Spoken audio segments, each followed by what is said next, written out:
Hiya. This video is about horsemanship. In my opinion, true horsemanship is about the feeling, not the appearance. It's about what you feel when you lead or ride the horse, not about what you just see.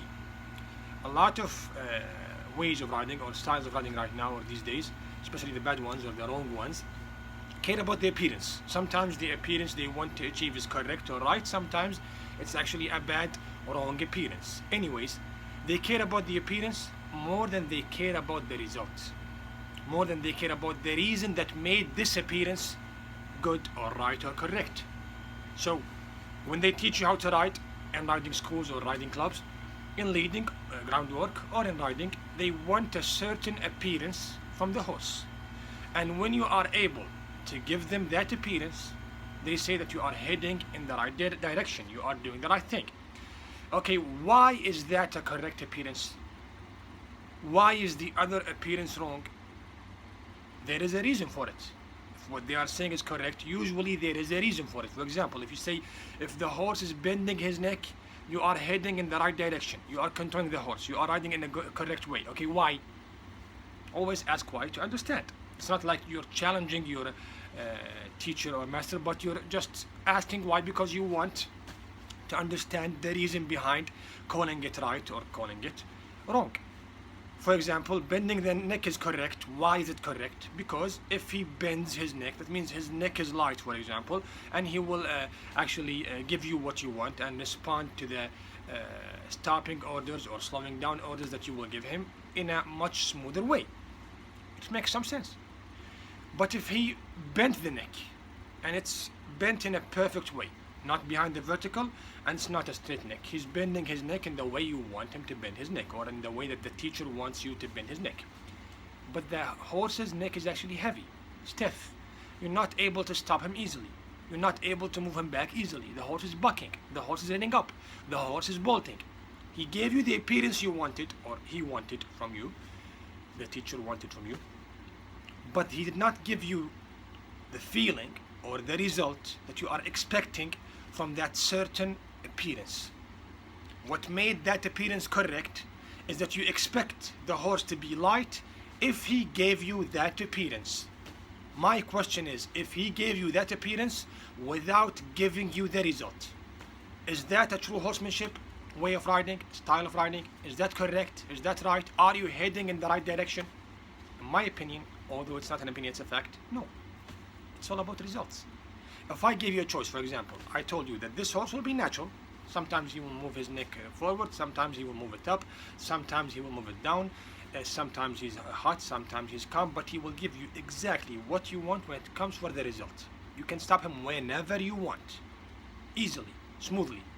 You can move him back whenever you want. You can control his direction whenever you want. But the appearance is not as perfect as people want it to be, or not as perfect as the teacher wants it to be. Or do you choose the second option or the other option, which is the appearance that they want is achieved by you. The appearance the teachers want or your teacher want is achieved by you. But the result is not what you want. He gave you the appearance they want, but he bolts, he bucks, he rears up in front of them or behind them.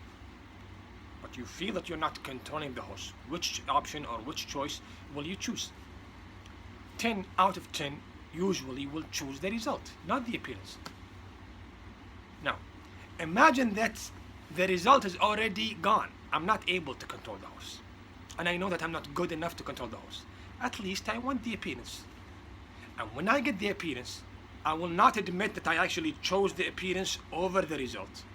I will not admit and say that the result is something very hard for me and I'm not good enough to achieve it, so I chose the appearance. It's my only option. I will actually say that this appearance is more important than the result, and that this appearance will give me this result. Okay, prove it. If you got the appearance they want and still got the result you want, you are heading in the right direction. For example, Spanish riding school, French riding school, Western riding, they ride in a correct way of riding.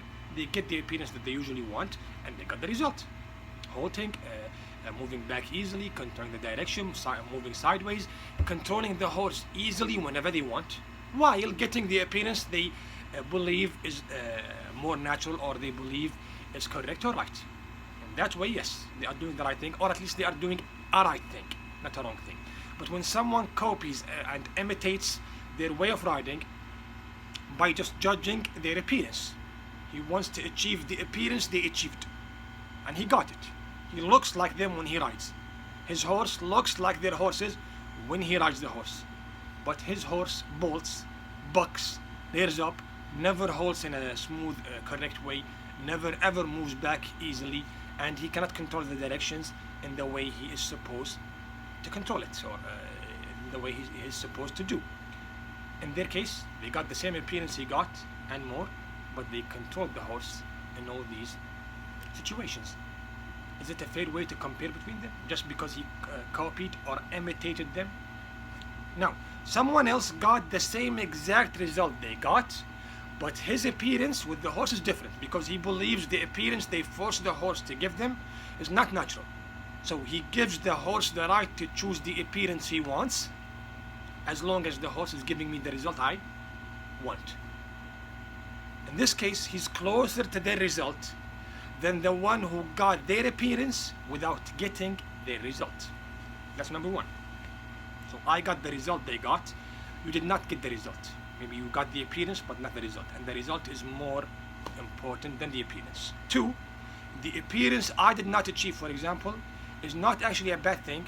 It's a better thing in my opinion because it's closer to the horse's nature. I'm not forcing the horse to choose a certain appearance I chose for him.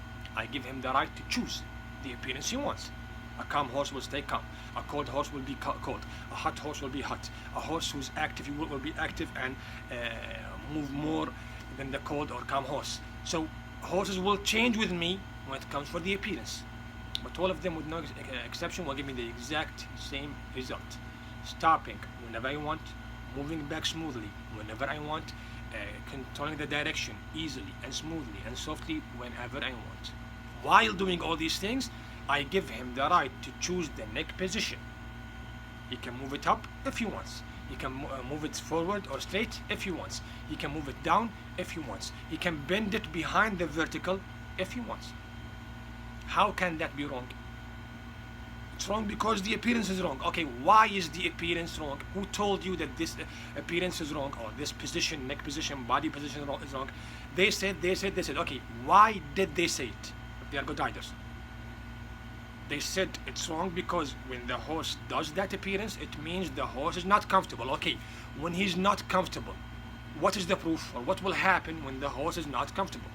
They will say that the neck will be stiff, the horse will not stop, the horse will buck, the horse will rear up, the horse will not give you what you want. All these things did not happen. The complete opposite happened. I totally controlled the horse with my finger in every single situation. Which means the reason that made these appearance or those appearances wrong is gone. Which means these appearances are not wrong anymore, or this appearance is not wrong anymore. It's actually correct. Why is it correct? Because it's closer to his nature. In his nature, he never ever chooses just one appearance and walks with it for hours. Sometimes he moves the neck up, sometimes he moves it forward, sometimes he moves it down. So I got the result they got. I gave the horse the right to choose the appearance that he usually chooses when he's alone in the paddock. So in this option, in this let's say choice, in my opinion, you are closer to the horse's nature. One side got the result but forced the appearance they wanted on him. They are right, but they are far from the natural way of riding, in my opinion. The other side got the appearance by copying or imitating what the good riders did, but did not get the result they want, so they suck. So you have three options. Option number one, in my opinion, is the best option, which is give him the appearance, take the result, which is the true horsemanship, in my opinion. True horsemanship is about the feeling more than the appearance, or should I say it's about the feeling, not the appearance. Correct ways of riding care about the appearance and give you the reason for saying that this appearance is correct. Bad ways of riding, like more than 70% of ways of riding these days, care about the appearance without even knowing why is it right. They are just programmed to say it's correct. They are just told that it is correct. Sometimes it is correct, sometimes it's not, sometimes it's the complete opposite of the truth. But when you don't understand why you're doing it, and you just say it to people and teach people to do it, and they teach someone else, and they teach someone else will teach someone else, with time, people are programmed to say that this position is correct without even knowing why. And if you ask them why, you will see that they actually don't understand the reason behind it. And if they understood the reason behind it, they did not actually make the proof, or they did not actually achieve the proof that proves their appearance is correct. If he bends his neck, but he's heavy and stiff, the reason behind calling a bent neck correct is gone. It's not correct anymore. If he moves his head up, but he is very smooth and you can stop him and he's not using that position against you, the reason behind calling the high neck or high head wrong is gone. It's not wrong anymore. So when it's wrong, there is a reason. When it's correct, there is a reason. Understand the reason behind calling it right or wrong, then look for a proof. If that reason happened, what they said is correct. If the complete opposite of what they said happened, that means what they said is the complete opposite of the truth. Oh, yeah.